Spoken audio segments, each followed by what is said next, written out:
far further reaching effects on our identity than is usually acknowledged. Okay, I'm gonna talk about the ghost spiritual part of the film, because we can say that this is a ghost story. There are scenes that has a shadow at the back. It seems like a ghost story, but it's not the conventional or traditional style of a genre film kind of a ghost story. How do you come up with the idea to present the spirits like in a film?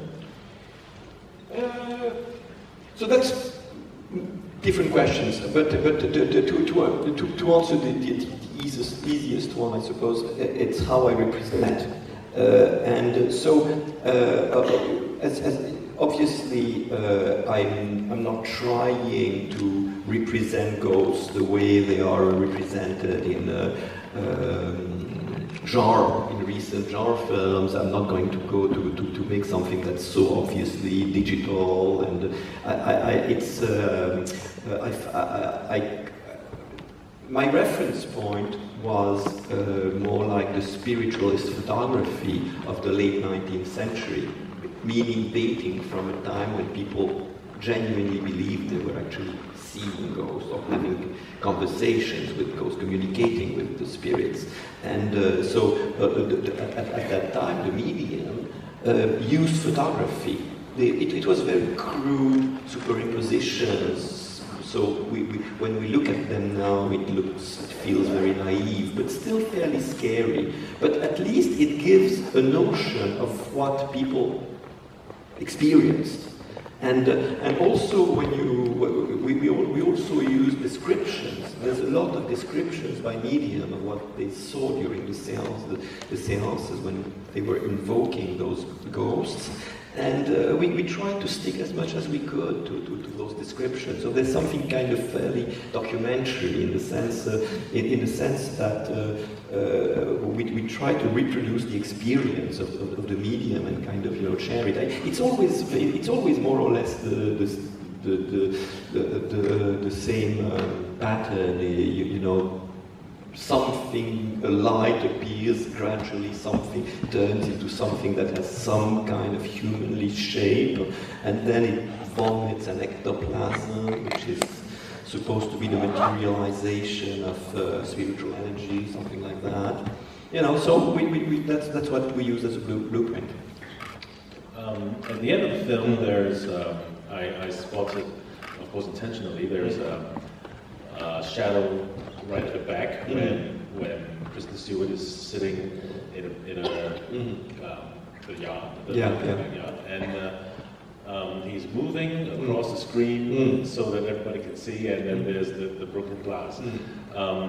I heard that that's the genesis of the film. Is that true? It's not exactly the genesis of the film, but it was pretty much where it was kind of all leading to.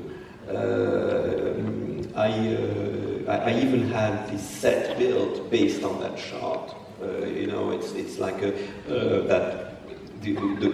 This was made in a studio, meaning we built the house and we built the garden because we could not shoot outdoor. I needed this kind of outdoor scene communicating with the interior of Lara's house.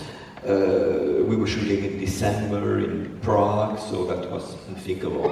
So we had to basically build it. Because it's for some reason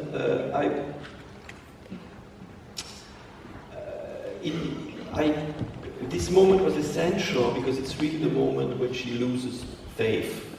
Because ultimately connecting with something you really long for. Which also in some sort of spiritual quest, it does involve faith, and at that moment she has lost faith. She has just explained to her friend that her brother's gone, he won't come back. She's come to terms with it. There will be no sign, and she will leave like the next day. And at that moment, if she had turned around, she would have seen her brother, but she had lost faith. And and to me that was very important because she has a second chance. You think, oh, she's missed it, it's gone, it's finished. But ultimately she gets a second chance, so I suppose hopefully there's something satisfying. I mean, it gives a sense that she finally deserved to reach her goal.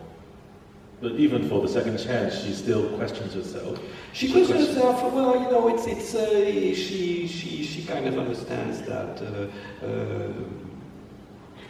whatever will give her. I mean, whatever the answer is, she will find her within herself.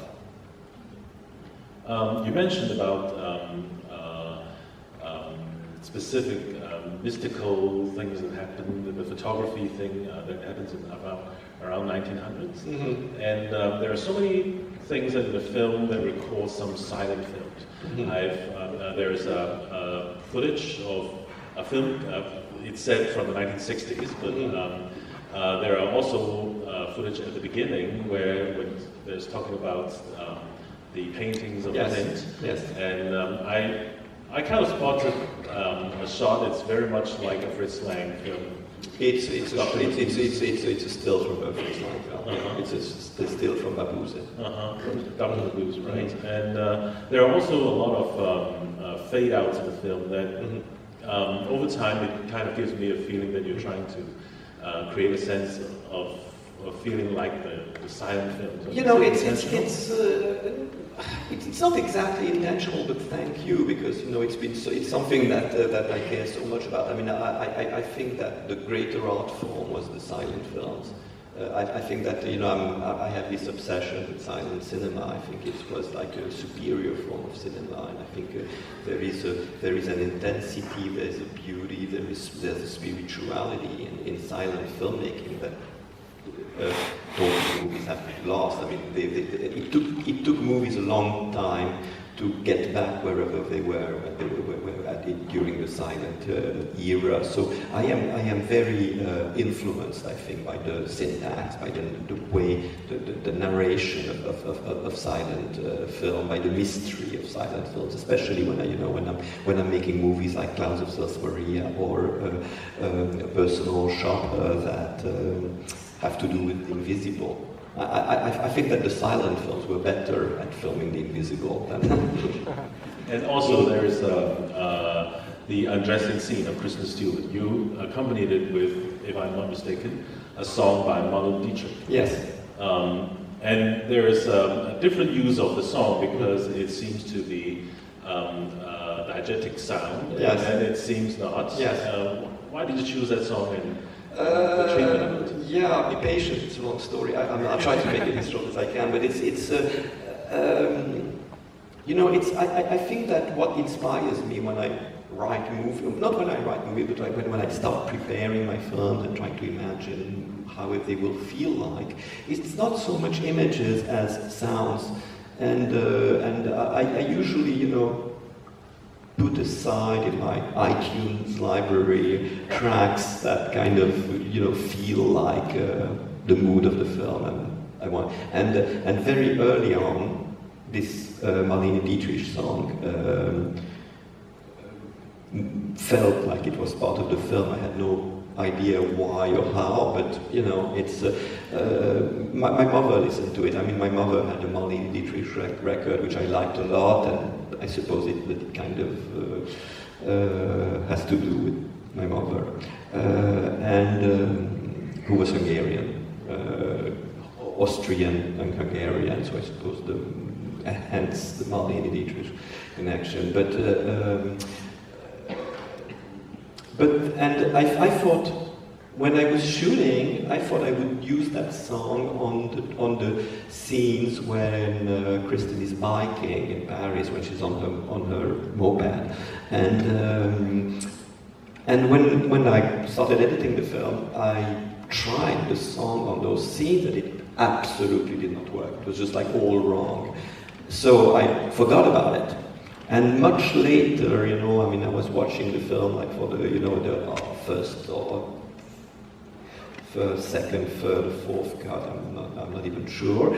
I you know, I kind of missed some background sound for the moment when she is looking on her computer. She's kind of, she goes on this kind of celebrity website and she's looking at the photos of Kira dressing with the stuff she has been buying for her.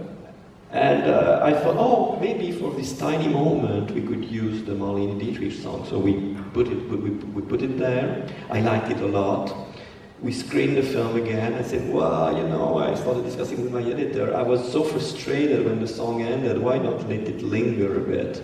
So screening after screening, it lingered and lingered and lingered until I ended up using it twice in a row, and it covered the whole scene. And I think that the sound design in this film is very, very specific and very special, especially when in the scene where Kristen Stewart is in the hotel room, and it seems that their spirit has followed her upstairs. There are children's sound playing in the background, and there are so many scenes with special sound designs. Do you have anything to say about that? Well, because it's, you know, you notice it, because usually genre films are like covered with music. They have like music like non-stop. Here we have a couple of moments with some music, but little. And it's mostly about silence. It's a lot of it is about darkness and silence. So all of a sudden you start listening to stuff you wouldn't be listening to, and all of a sudden you become aware of the subtleties in the sound design that become very important, because especially when in scenes that are in darkness, or when she's trying to communicate with something invisible, all of a sudden everything echoes. You know, everything all of a sudden just becomes meaningful, because we're tense the same way she is tense. Okay, I think I'll let the audience ask the questions now. So there are two microphones over on both sides, and for those who would like to ask a question, you can come up and line up for your question. And remember, please do not talk about your own opinion for a long time, and try to restrict each one would ask 2 questions the most. Okay? So. Anyone yet? Anyone coming out?